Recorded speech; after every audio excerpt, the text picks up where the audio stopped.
Welcome po muli sa another episode ng Junior's Tagalog Cooking Channel. Ngayon po, ipapakita ko naman sa inyo kung paano ang paggawa o pagluluto ng chicken hamonado. Ito po ang ating mga sangkap. Ang gamit ko po rito, breast chicken. Hiniwa ko lang po siya in slice para po manot yung imamarinate natin sa kanya. Tapos, kailangan din natin ng pineapple slice, pineapple juice. Gagamit din tayo rito ng Maggi cube. Kailangan po durog siya, dudurugin nyo dahil nasama natin siya sa marination. Brown sugar, patis, gagamit din tayo ng lemon juice, chopped garlic, asin, paminta. Gagamit din po tayo ng mantika pangprito ng ating breast chicken. Ang una po natin gagawin, syempre, mamarinate na po natin yung ating chicken. So, ilalagay ko na yung ating chopped Maggi chicken cube. Tapos po, pineapple juice. Kailangan po i-marinate natin siya ng 1 to 2 hours para po mas malasang malasa siya.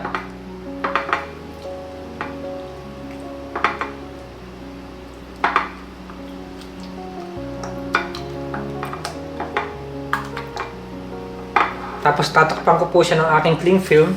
Ilalagay ko muna siya sa aking fridge.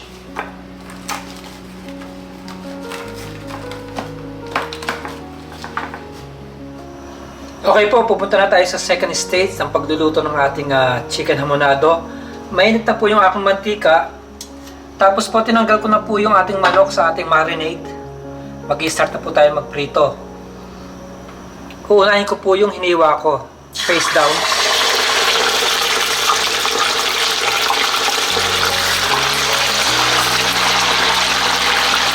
Ipiprito ko lang siya siguro mga 4 minutes both side. Tapos po ipapakita ko sa inyo yung susunod natin na gagawin.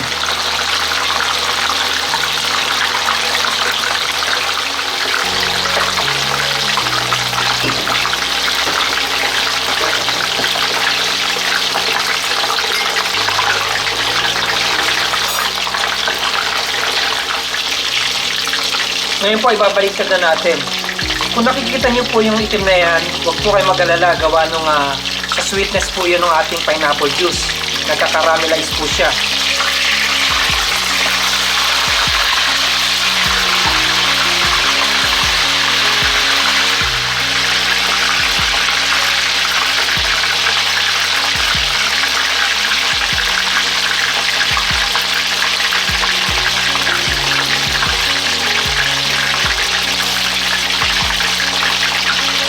Okay po, hahanguin ko na siya. Papatayin ko muna yung ating kalan.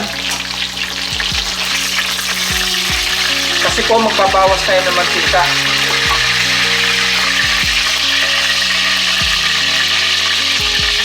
The same pan po yung gagamitin natin sa panggigisa.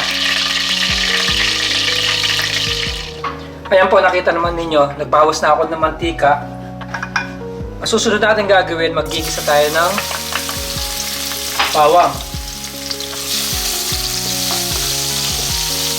So, hintayin ko lang siyang pumula, tapos po, ilalagay natin ulit yung ating pinrito ng manok. Ayan po, okay na po yung ating bawang. Babalik ko yung ating piniritong manok. Tapos po, ibabalik natin yung marinade kanina.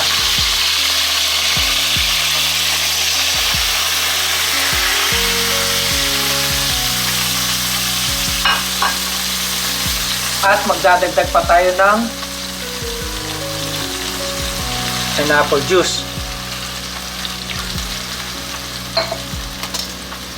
Maglalagay na rin tayo ng brown sugar. Ang ating fish sauce or patis. Paminta at asin. Konti lang po sa asin, gawa ng maalat na po yung patis. Ngayon, isi-simmer ko lang siya ng mga 7 minutes para po maluto kaagad yung ating manok. Maya-maya po, ibabaliktad ko siya.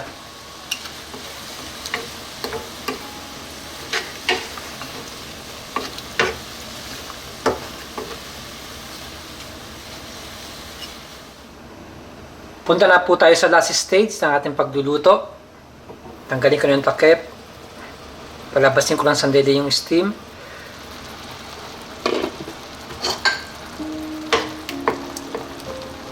So, luto na po yung ating chicken.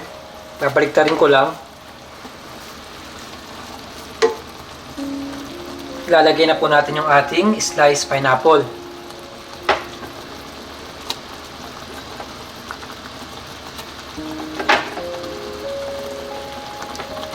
So again, lulutuin ko lang siya ng mga 3 minutes. Tapos po, pwede na po siyang serve.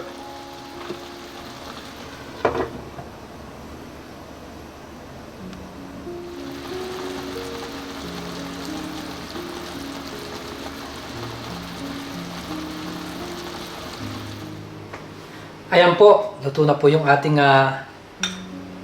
chicken hamonado. Ilalagay ko lang sa ibabaw yung ating pineapple slice.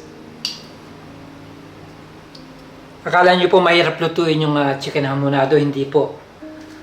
Hanggat kumpleto kayo sa Ricardo, napakadali lang pong gawin. Maraming salamat po sa panonood ng Junior's Tagalog Cooking Channel. Mabuhay!